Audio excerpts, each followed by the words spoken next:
Your credit can make you or break you. That's the topic for today's episode, and without further ado, let's dive in.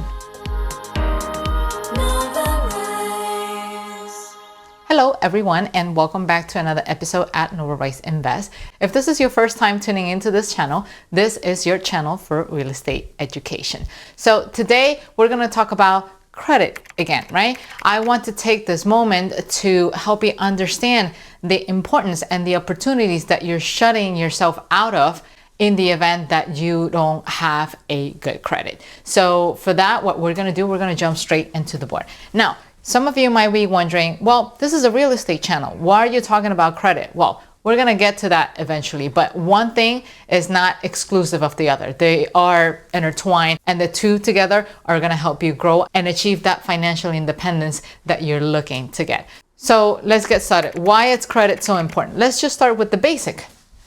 It allows you to get access to a good home.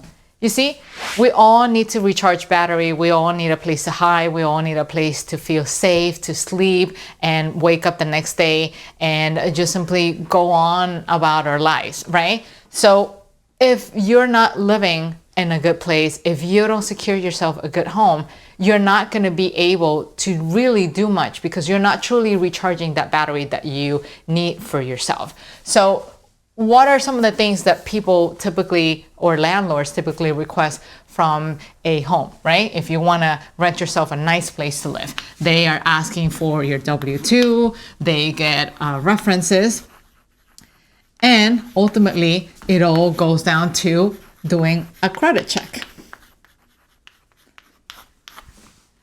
In fact, in the building that Anthony and I live in, nobody with a credit under 720 can move in. That's the number one criteria, and they put that at the very top of the list amongst with like a ton of other paperwork that they require. But the very first thing that they need is for you to have good credit, and not just any credit, anything above 720. So that's just to give you a sense of how much it's important, and it starts even within yourself. So as you can see, the foundation of everything you do, which is to get access to a nice home, it starts right here thanks to your credit. The second thing, let's just talk about it. And a lot of you can get access to that as well. And that's just simply with insurance. And I'm not even talking about house insurance or mortgage insurance. I'm talking something as simple as your car insurance. If you come to think of it, I don't know if you were very well aware, but when you go and you purchase yourself a car, of course, you need to have credit in order to apply for a loan unless you're buying that car cash. But even when you go ahead and you buy car insurance, the quotes that you get are based on your age and also based on your credit. That's right. If your credit is not the best out there, you're going to get the highest rate possible. Why? Because this is the rationale. This is the logic that they have. If this person is not even taking the time to care for their own credit, which is the ticket to achieve so many other things, why should I believe that this person cares about driving safely? What makes me think that this person is going to be responsible with the car if they cannot even take care of their credit? And that in itself, it's creating additional debt that becomes expensive for you to pay, because now you're paying a higher premium as opposed to, let's say, your friend who managed to see the importance of credit and truly took the time to build it and took care of it. Now, the third point, right? A lot of you seem to hear about this one the most, right? And that has to do with interest rate. Interest rates, it's pretty much everything when it comes to finding the best rate possible, right? So we're talking about your car loans, we're talking about personal loans, and of course, we're talking about credit cards, right? What do you think is the difference between someone who can pay off debt really fast and someone who could take forever to pay off their credit card debt? That has a lot to do with credit card. Otherwise, why do you think there are so many people trying to take advantage of zero APR credit cards. Why do you think there's so many people trying to take advantage of 12 months zero APR or an 18 month zero APR offer? Because that is their way to bring down the debt. And the faster you bring down the debt, the more disposable income you will have in order to use it for investments or to travel or to even save your money. Why not? So if you don't have a good credit, that means you're going to qualify for the crappiest credit cards out there, the ones that were going to charge you the most interest. We're talking about 24% and up. Some of them even go up to 27.99. Yikes. That's a lot of money for you to pay. And if you even dare or venture out to use them up, or let's say for whatever reason you had to use them up for an emergency, it's going to take you quite some time to get out that debt, as opposed to you being able to enjoy a good rate of, let's say, I don't know, 17.99. And even then, I'm not saying this is an excellent rate, but if you were to compare this to this, hey, we're talking about a 10% different. And if you can get your hold in one of these, oh, those are like even better. Now, before I get people just jumping out of their couches and sort of like disagreeing, let's just take a step back.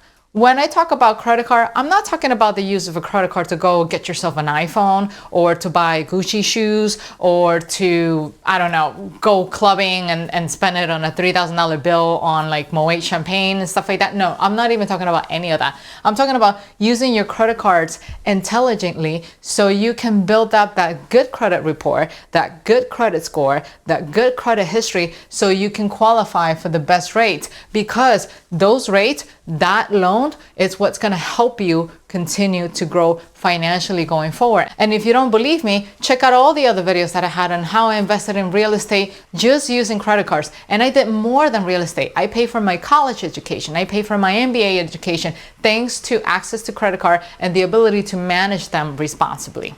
Now, the next point, and this is when things start getting very interesting.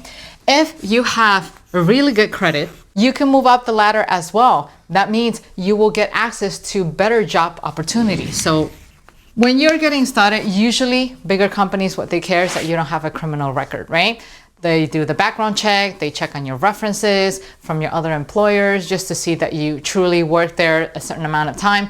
But the better the job that you start getting, let's say you go to college, you graduate, you start getting a nice, office career, or maybe you work from home or anywhere in the world, because nowadays anything is possible. But in order for people to select you, it doesn't end in the interview process, right? I know that most of us think that, first you got to graduate from school. And if you didn't graduate, that's okay. You don't really need a college degree. It all depends on what you want in life. But let's say you go ahead and you apply for a job. You went through all the interview process and things went great.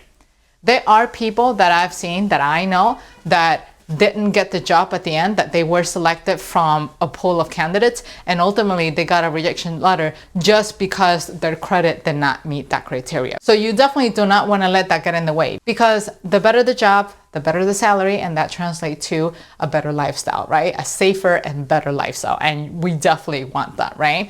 So now you're starting to see that there's a trend, there's a pattern. Credit can actually open up a lot of doors. Now, the last point, but before I do that, if you're enjoying this episode, once again, do not forget to hit the like button right here so you can help this episode rank and help other people like you who are looking for information of this kind. And if you know of somebody who are probably debating with you or doesn't believe in the possibilities that they can get to thanks to credit, well, feel free to share the love and send this video their way, and maybe they'll change their mind.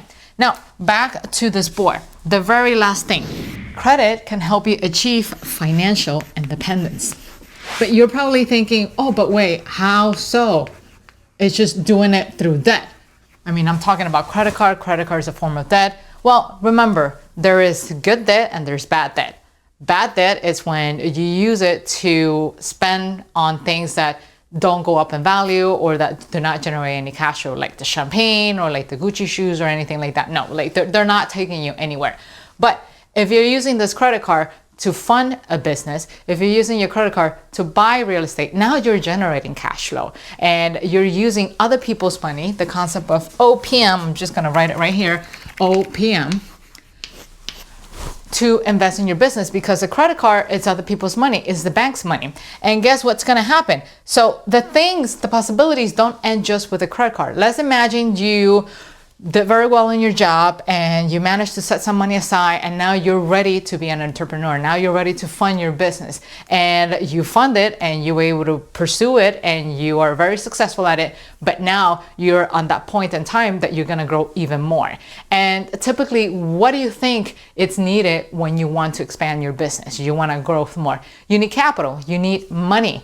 And money doesn't just come easily unless you have access to great credit, because now you can use your beautiful credit out here to apply for, let's say, SBA loans. I'm just gonna put it somewhere in here, SBA loans, or any type of private funding readily available out there that you can get your hands to. But before you can even do this, you need your credit to be strong. And I know some of you naysayers out there could be saying, well, I don't need my credit to be strong. I can also build business credit. Well, let me break it down to you.